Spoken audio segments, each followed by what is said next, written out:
रे बाप।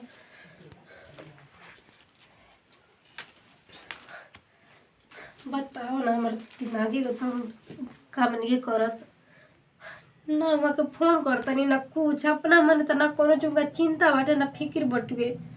ऐसा ही सोच सोच के दिमाग खराब होकर रहत बटुए। जाता उनका भी फोन करे का कहता नहीं फिर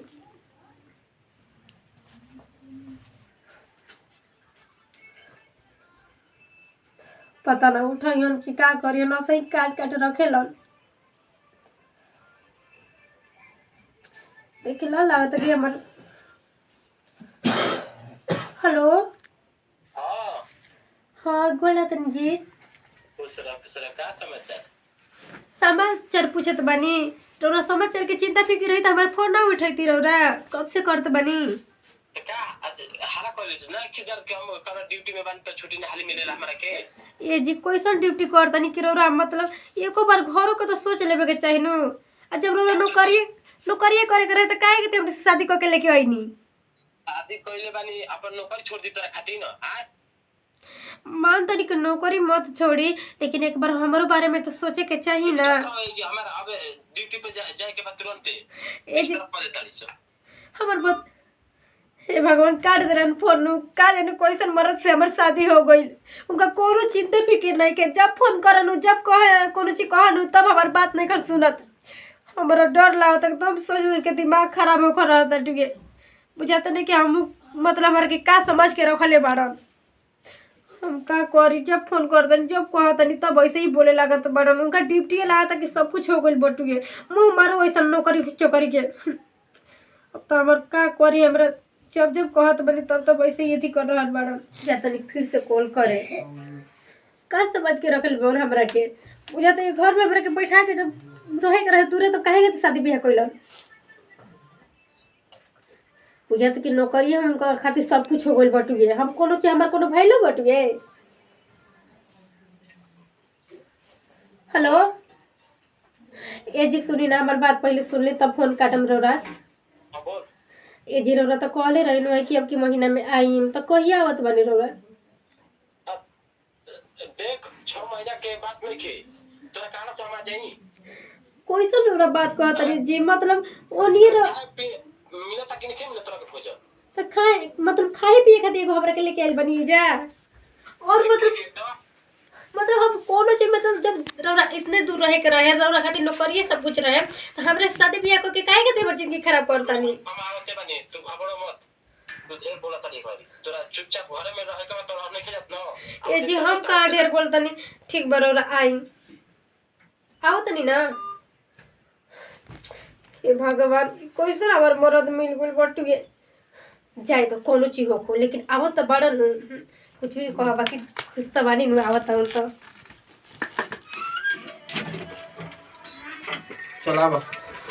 चलाओ ये भरा है आओ आओ है चला आवत तो हरिया गुनिका लेकिन होए मेरा रो कैसन हिया हमके कुछ समझ नहीं क्या आवत लेकिन पूछे तन जाई दी इता गुनी ना। चलाओ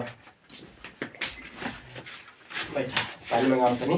ई कैसन घर बा एगो तो तलाक बनाऊ जा। अरे ये हमारे घर बा अब पानी सुनो ताड़ू पानी लेके आवत तनी। कहीं रो अकेले आ जाती हमरा के काहे के साथ में ले लाना। अरे तहरे के रखले बई तब के के लिए आई बताओ।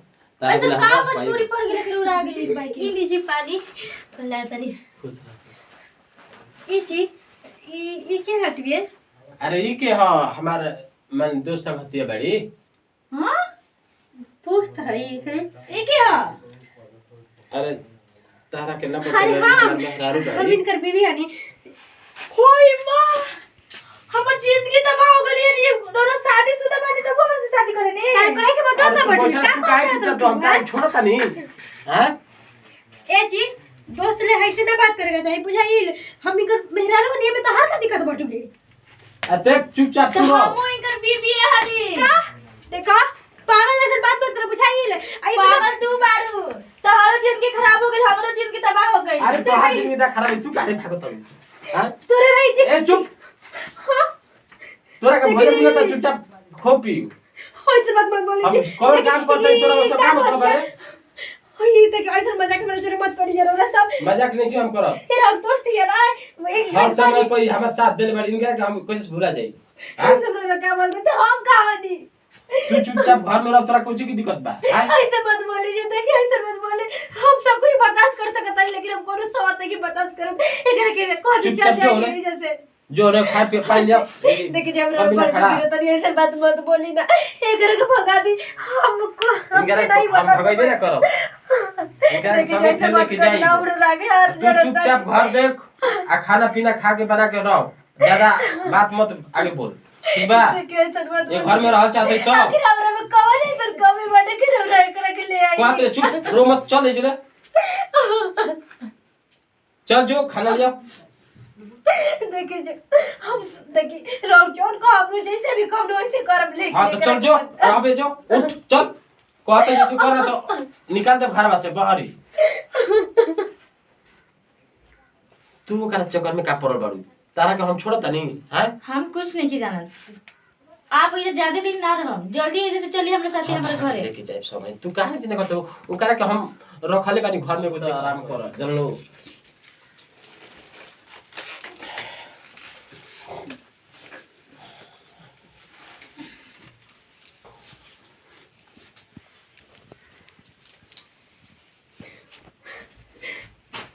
हे भगवान आखिर हमारे भाई कौन कमी रहेगी ये सन कोई नहीं हमरा जरे इतना बड़ा धोखा अरे इतना दूर रहलन तभी हम के पूजा हमेशा करिला हमेशा अपन मानिला लेकिन आज ये हमरा की सोचे का धोखा बताड़ो ना कितना बड़ा हमरा जरे धोखा कइला हमसे सब नहीं देखल जाता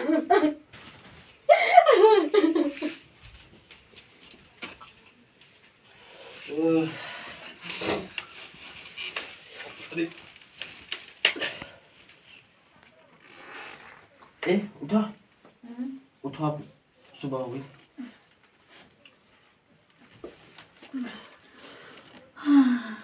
देखो क्या करके चले कि ना सुबह हो गए आँख मुंह धो लो और तब तक तैयारी हो जाओ चले के बा ठीक बा ठीक बा अब आए चलो चलो चलते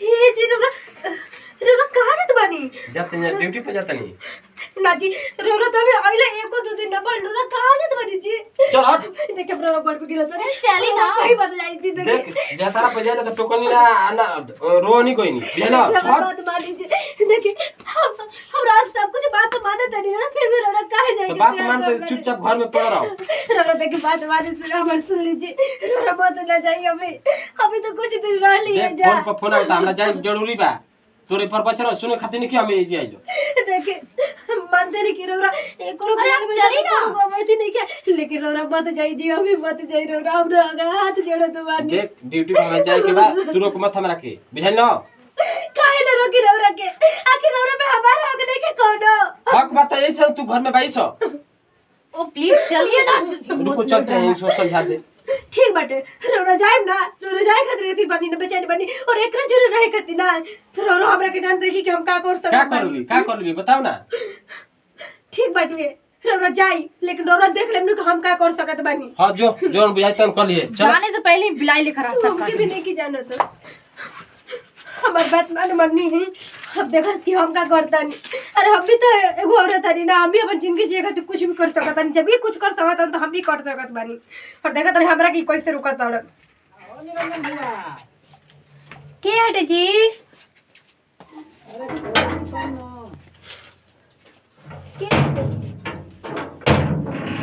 निरंजन भैया आए रहे हम काल देखनी संजरा घूमत रहन तो ये भेंट करे आ गई हूं अच्छा वो तो नहीं की है लेकिन रोना खा जाता नहीं आई घर में ठीक है बा जान तोड़ भौजी आए रहे तो अरे बैठी ना का है अरे गजब के आदमी बन अरे बोलो ना भौजी का बोलो मतलब का है भैया के पूछिला हालचाल भौजी के कबो ना पूछिला ना अच्छा ये बताई है तो भैया के को रखा पूछत बानी भैया तो ऐसा काम कइले बनी न है कि कभी हम सोचतो ना रही का कइले बड़न हो अब हमरा उनका से कोनो मतलब नहीं के राकुल हम नहीं मानती शादी ब्याह के उनका से भले हो का कहत का कहतन जोन भी कहतन सही बोलत बानी। कोनो गड़बड़ कर देले बड़न का अब बताई त हमरा में कोनो कमी ऐसा लौकेला? ना तू तो एकदम चांद के टुकड़ा लागल। बताइए ऐसे करे के चाहिए, लेकिन हमरा जोरे इतना बड़ा धोखा कइनी। का कुछ का कर देले बड़न हो जी। अच्छा छोड़ी रह रहा है, ठीक बाटे रह जाता नहीं है तो कल शाम के आइम ना। ठीक बा, हम शाम के जब कहबू तब हम आ जाइए, कोनो दिक्कत ठीक नहीं। बा जाई शाम के। ठीक बा। ठीक अगर हम तो कुछ समझ में नहीं आया कि हम सही करतन कि गलत करते बानी। बाकी करेंगे पड़ेंगे, हम अपन जिंदगी कैसे निभा सकत बानी। मानता नहीं अब तो हम अपना गाँव जाइम तो वजह कोई हमारे के रख ना सकी माई बाबू, काहे कि ये ना सोची कि अब तो शादी ब्याह हो गल बेटा तो अपना घर के देख हम। लेकिन हम का हो भौजी का कहत रहू भैया? अरे कुछ नहीं बैठी। का बोला? अब का हम बोले, हमरा तो कुछ समझ नहीं के आवत है। मन तो करता कहो कि अपन जान नहीं रही। अरे जान काहे ऐसन खातिर जिंदगी देबू? के चाहिए। तू जवन कहत ना पर हम ठीक बानी, तू जैसे कहबू वैसे हम ठीक बानी। का जान देहला से का फायदा बा? देखी यार भैया तो हमारे कितना बड़ा धोखा दे देनी। अब हम का कर सकत नहीं, मानतन कि अब गाँव तो नहीं कि ना हम जा सकत नहीं। वो जो जाए तो भाई बाप के सबके इज्जत जाई। तू भैया के का टेंशन ले बड़ू? हम बानी ना, तारा के हर एक शौक पूरा करब हम। सही में ना। हां सही में एकदम। मन तो करता कि हम अपन जान ही दे दे हम। अरे भौजी काहे खातिर अपन जान दे देबू? हां तो का करी बताई ना, ऐसा जिंदगी का करम हम जी के। ना जान काहे के देबू? हम बानी ना तारे खातिर सब। अरे ओह माय गॉड, ये बदतमीज आपकी बीवी के साथ क्या कर रहा है? सब तेज भाग तो काहे काहे वो भगवान? हां तू का करता है स्कूल काम? भौजी के मारा मत, कहते न मारा तुम मत। कौन हम कुछ भी कह जाए तू घर से निकल जो पहले तो। काहे निकल यार? इरावरे एगो घर ना हट बुझाई, हमरो घर हटुगे। तोर घर तो तोर ए का ना चली, बात हमार चली। कैसे चली रहा बात? मतलब काहे रोला जौन चीज करी वो अच्छा बटवे, हम कर तो खराब बटवे।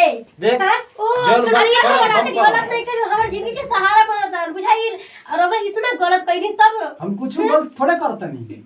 हम अरे तो कहतनी तो खुदे कहत रहली कि भैया तार ऐसे कदम होचा उन गई। तू जा इस निकल पहले तो। तो निकलो। ए तू निकल आ पहले तो। सुन तोरा के घर में बैठैले बनी काहे खातिर? ये कुल करे खातिर तोरा के बकवास बंद कर बुझाई है। हम कुछ भी करिए अपने मन से, जब लड़ा अपने मन से कुछ भी कर सकत नहीं तो हम काहे नहीं कर सकत? ओ ये तो देख रहे हैं ना, आपकी बीवी आपसे जबान भी लड़ाती है। देखो ए सॉरी मैडम, ज्यादा कम बोलो बुझाई न, तो हमें के जाने लो अभी। देखो तू हमार मेहरारू चली हटी बुझाई। अब हम कुछ भी कर रहे हो से का मतलब? हर कोईसन काम ना करो। देखो तारो को हम ओतने मान जार कर जानू, बाकी तू देखो ऐसन काम मत करो। रह दी अब आज भी देखो ऐसे तू मत करो जानू, ना तो हमार शिकायत हो जाए। रोना शिकायत के इतने डर बाटे नो, हाई तो रोना पड़त लियो ना बुझाते है रोना। अरे हमारे अरे बाप देखो गुस्सा दूर रहा हमरा से बुझाइल। गुस्सा मत करो, अब दोनों को एक साथ में रहेंगे, आप इसको भी एक्सेप्ट कर लीजिए। अरे तो बुझाते बा, बाकी ऐसन गलती काम मत करो। देखो तारा गोड़ पर हम गिरत रहे, से दिन हम गिर गिला रही होते ना रोना बुझात रहे।